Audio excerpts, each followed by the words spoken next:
Traffic police अब token tax default वाली गाड़ी पकड़ सकेगी। एक शहर से दूसरे शहर का सफर जल्दी कैसे खत्म हुआ, ओवर स्पीडिंग पर भी एक्शन लेंगे और चोरी की गाड़ी भी पकड़ सकेगी।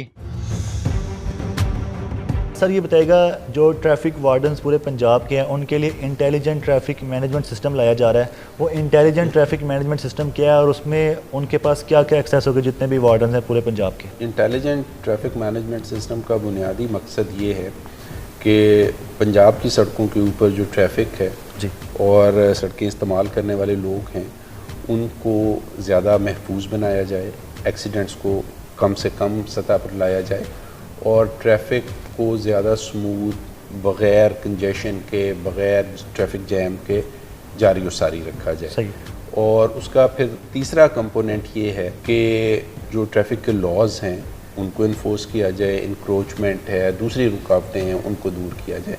तो ये सारे के सारे काम करने के लिए मैं सिर्फ आपको इस चैलेंज या इस काम के साइज़ का अंदाज़ा बता दूं कि इस वक्त पंजाब की सड़कों के ऊपर कोई 2.5 करोड़ से ज़्यादा गाड़ियाँ रवां दवां हैं। ठीक है।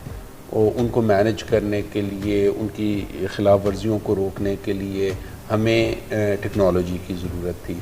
तो ये जो इंटेलिजेंट ट्रैफिक मैनेजमेंट सिस्टम है, ये ना सिर्फ हमारे जो ग्राउंड पे मौजूद ट्रैफिक वार्डन्स हैं उनको एक सहूलत मुहैया करेगा बेहतर ट्रैफिक मैनेजमेंट के लिए, बल्कि इसका कंट्रोल एंड मॉनिटरिंग फंक्शन जो है, जो कि DTO या CTO के दफ्तर में होता है, उसको भी ज़्यादा बेहतर बना देगा और फिर एक स्टेप ऊपर ट्रैफिक हेडक्वार्टर में भी पॉलिसी प्लानिंग एंड इंटरवेंशन को आसान बना देगा।